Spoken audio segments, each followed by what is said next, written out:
Science by Diana Hanch for Qualitative Analysis, PS 510 with Jim Julian, PhD.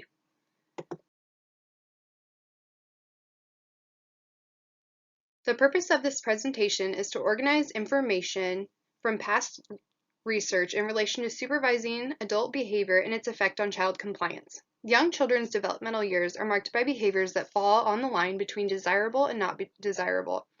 Classic models of discipline which focused on control are no longer considered effective. With a shift to positive behavioral practices, researchers are examining which parental behaviors increase compliance in children.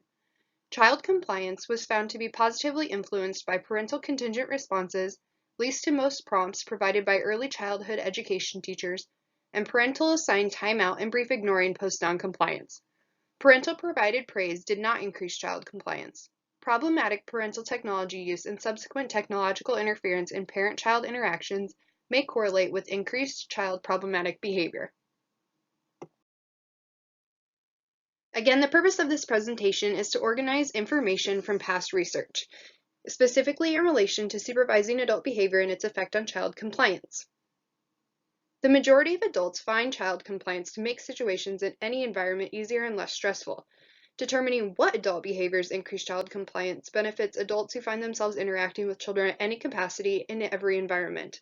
For parents, for teachers, for swim instructors, coaches, pretty much any adult working with a child can benefit from figuring out what parental behaviors will increase child compliance in any setting. The author of this presentation has worked with children in multiple roles for 18 years, including swim lesson instructor, swim team coach, child care provider, and mother. In the many years of adult-child interactions prior to mothering two children, child noncompliance rarely occurred. When noncompliance did occur, it resolved quickly. After 6 years in the role of mothering, individuals often compliment the author on their child's compliance. Examining the existing literature, it was clear that many of the adult behaviors that have found to increase child compliance have been implemented with both of our children since birth. This experience prompted further inquiry into common adult behaviors when children are non-compliant. The author is proposing a covert naturalistic observation study to examine adult behavior and child compliance in a park setting. While data will be open to any observed responses, adult behavior may include things like verbal warning, verbal reprimand, ignoring, praise, timeout, prompting, contingent responses to compliant behavior, and lack of response due to technological use or socialization with other parents or other adults at the park. What does the parent do when a child is non-compliant? If mom asks little Johnny to stop throwing rocks and he throws another one, how does the mother respond? Does the response end with compliance or non-compliance?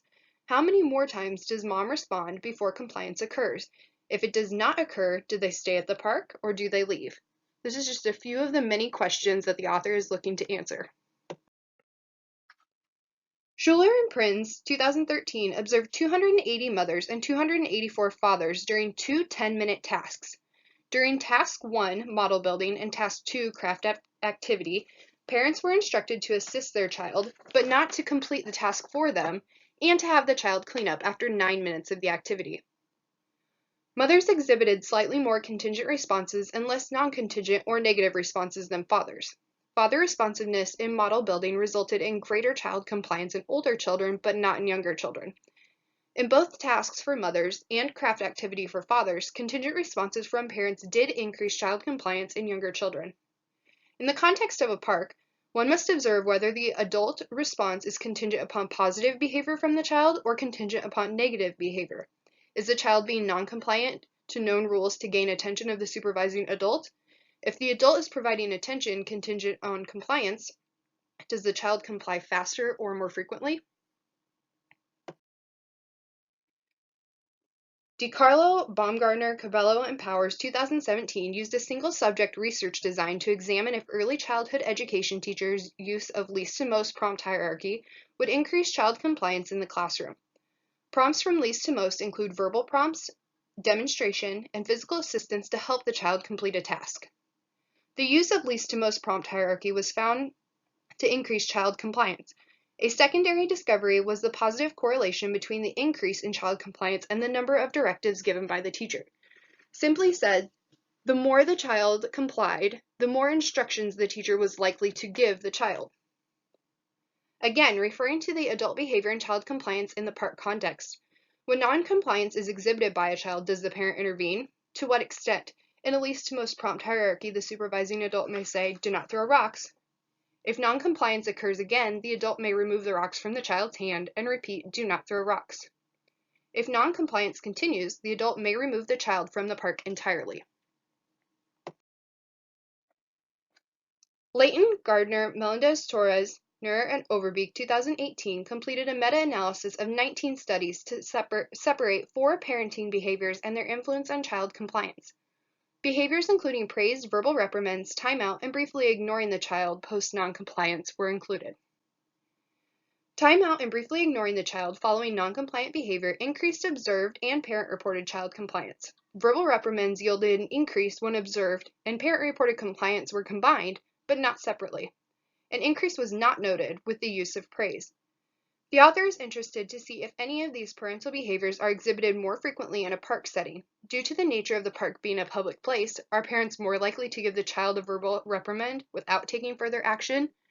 Do parents' responses change versus if the park is vacant or if the park is very busy? McDaniel and Radsky 2018 recruited 333 parents in heterosexual relationships who were also parents of a young child and had participated in a previous study to complete a 3-item self-report scale, adapted technology device interference scale, and the child behavioral checklist. Parent self-perceptions of heavy technology use, technological interference in parent-child interactions, and reported difficulties in child behavior revealed significant correlations. Both mother and father responses reported technological interference in mother and child interactions and correlated with externalized and internalized child behavior. However, technological interference in father-child interactions did not correlate with child behaviors. In a park setting, when the children are busy at play with other children and parents find themselves with a free moment, how many rule non-compliant behaviors go without notice due to parent technological use? Does technology use distract a parent from following up with a stated rule that has not been complied with? Does technology use decrease follow through in parental behaviors when directives are continually met with non-compliant behavior? Do parents who are using technology respond less to their child's behavior than adults who are not using technology? In conclusion, multiple factors regarding adult behavior have been associated with increased child compliance. Compliance was found to be positively influenced by parental contingent responses, least to most prompts provided by early childhood education teachers, and parental assigned timeout and brief ignoring post non-compliance. Problematic parental technology use and subsequent technological interference in parent-child interactions may correlate with increased child problematic behavior.